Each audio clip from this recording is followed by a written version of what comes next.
도시는 거대해지고 인간은 왜소해졌다. 인공의 공간이 화려해질수록 그 속에서 인간은 점점 주눅들어간다. 구경거리는 늘지만 추억거리는 줄고 있는 화려한 도시. 지금의 낯선 도시 풍경 속에서 우리가 잃어가는 것은 무엇일까? 기억을 더듬어 우리 삶에 남아있는 공간에 대한 추억들을 되살려보자.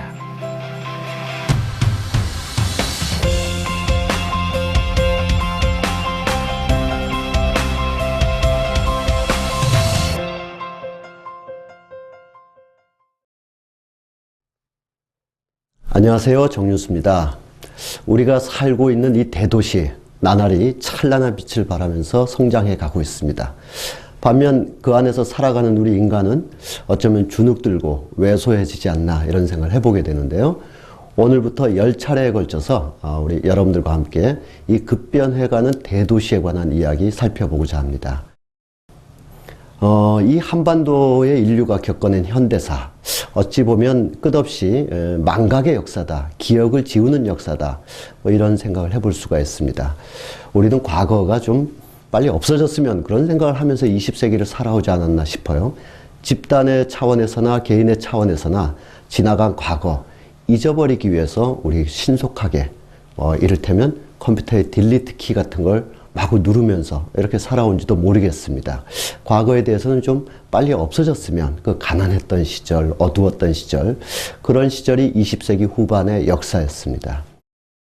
이 한반도에서, 이 동아시아에서 매우 중요한 상징적인 역사적 공간이 되는 이 광화문 광장마저도 마치 막 급하게 조경 사업을 해놓은 그런 유원지처럼 이렇게 보이는 이런 현상들, 광화문 광장마저도 그렇다고 한다면 서울을 비롯한 이 대도시의 수많은 공간들은 과거의 삶의 흔적과 유산을 빨리빨리 지우고 정리하는 그런 식의 우리의 발전사를 가져오지 않았나 이런 생각을 해봅니다. 여기서 우리가 생각해 봐야 될 것은 서울을 비롯한 이 대도시들이 어떤 단계를 거쳐서 20세기라는 현대사를 거쳐왔는가 하는 점인데요. 제가 생각하기에는 이 거대한 도시 문화는 크게 3단계를 거쳐서 오늘에 이르렀다 이런 생각을 해봅니다. 그 첫 번째는 19세기 말 20세기 초에 있었던 개항기의 물결이죠. 이 개항이라는 격렬한 그런 물결은 그 당시는 이제 한양이었죠. 이 한양이라는 거대한 도읍지뿐만 아니라 이 경향 각지의 군소도시, 또 불악들, 자연불악들 이런 지형지물을 급속하게 재편시켰습니다. 특히 서해안 지역이 개항의 물결에서 많은 변화를 겪었는데 인천이 있었죠. 그리고 저 아래로 가면 장항, 군산, 목포 이런 해안가의 주요한 어촌마을이랄까요? 뭐 당시로서는 뭐 항구도시라고까지 할 수도 없었는데 이런 항구에 면했던 어촌마을이 그 인근에 거대한 곡창지대가 있죠. 김포평야도 있고 나주평야도 있고 이런 거대한 곡창지역에 면해 있었기 때문에 일본 제국주의의 미국 정책에 의해서 기존의 어촌 풍경에서 순식간에 근대적인 항구로 다 일변하고 말았습니다. 인천에서 목포에 이르기까지 이런 대도시뿐만 아니라 그 사이에 있었던 평택이라든지 김제, 강경 이런 소도시들도 완벽한 계획도시로 새롭게 급변하게 되었고요.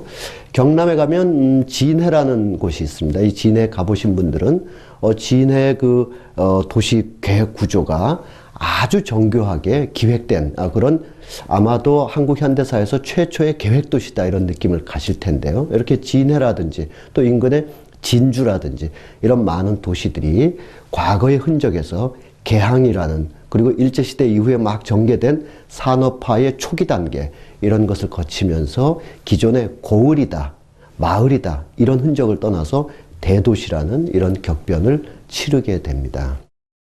그리고 다음으로 2단계 도시 변화랄까요? 60년대 중반 이후에 전개된 산업화를 꼽을 수가 있습니다. 60년대 중반 이후 70년대 이 산업화 시기에 서울과 부산을 양대 축으로 해서요. 거대 도시가 형성되고 인근에 울산이라든지 부평이라든지 이런 지역에 수출 산업 도시가 형성되면서 지금까지 우리가 겪고 있는 오늘날의 도시 구조의 어떤 구조, 뼈대 이것이 만들어지게 되었고요. 이것이 8, 90년대까지 오면서 도심지에 주거 지역이 있고 또 일상 생활 공간들이 있고 그 인근에 공단이 조성되는 이런 산업화 도시들이 한 3, 40년 흘러왔습니다. 그런데 이제 세 번째 단계, 21세기 들어서 최근에는 이른바 도심 재개발이라는 신드롬이 우리에게 불어닥치고 있습니다. 도시학계에서는 이 현상을 젠트리피케이션이다 이렇게 말을 하고 있는데요. 여기서 젠트리라는 말은 18, 19세기 때의 영국의 이제 신흥 시민계급이랄까요? 자신들의 의지에 의해서 새로운 도시의 주인이 되었던 그런 계급을 말하는데 이 말에서 이제 따온 말이 되겠습니다. 이것을 21세기 들어서 이 낙후한 도심지를 말끔히 정비하고 철거를 한다든지 재개발을 한다든지 그런 작업을 한 이후에 그 자리에 최첨단의 초고층 건물들을 올리는 이런 도시 재개발이 최근 10년 안에 전 세계적인 현상으로 나타나고 있습니다. 미국의 경우에는 시카고나 뉴욕이 그렇고요. 서부 지역의 시애틀도 그렇고 유럽의 경우에는 이제 베를린이라든지 프라하라든지 모스크바라든지 동아시아에서도 그렇습니다. 베이징이라든지 싱가포르에서도 그런 현상이 있었고요.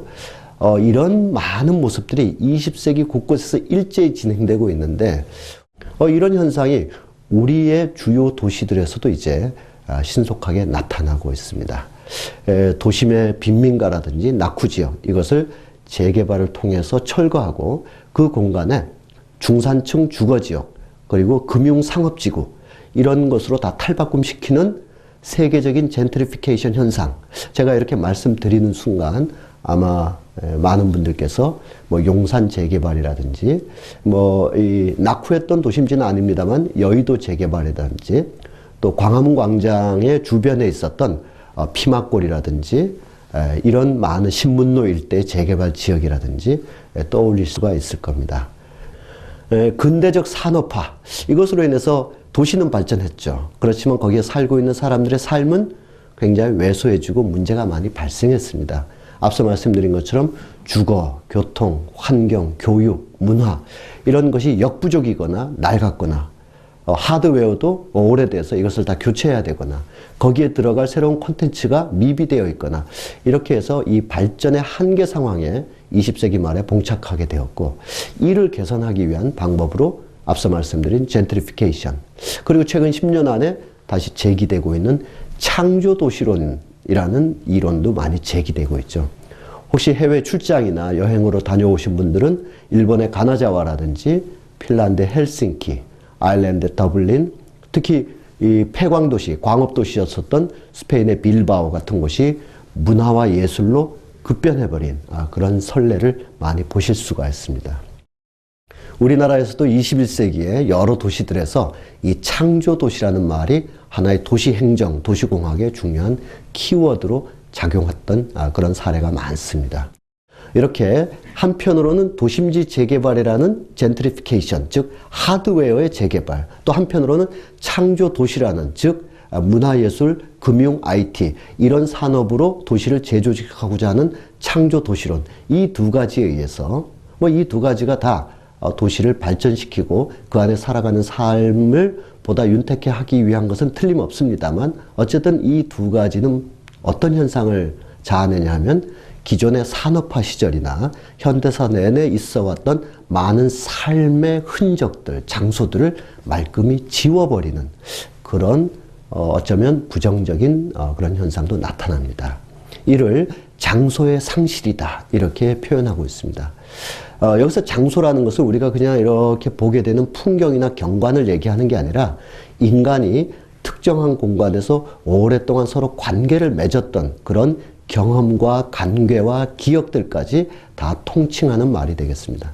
어떤 특정한 장소라는 것은 단순히 사물이 놓여있는 어떤 공간 이것이 아니라 인간이 그 장소의 의미를 잘 알고 있고 그 장소에 대해서 깊은 가치를 부여하고 따라서 그 장소에 갈 때마다 그 장소가 다시 인간을 품어주는 여러분들한테는 그런 공간이 예를 들면 고향일 수도 있고요. 모교의 학교 운동장일 수도 있고 마을의 느티나무일 수도 있고 우리 예전에 있었던 광화문에 그 은행나무 28그루인가요? 9그루의 은행나무 같은 것도 장소와 인간의 애틋한 관계를 보여줍니다. 인간과 장소의 애틋한 상호작용, 즉 인간이 장소로부터 자신의 정체성을 확인하고 내가 누구인가 이런 걸 확인하고요. 또 그 장소 또한 인간에 의해서 역사성, 그 정체성을 서로 교감하는 것. 이런 것이 인간과 장소가 맺고 있는 공간적인 의미가 될 텐데요. 점점 더 이것이 상실되는 그런 시대로 가고 있습니다.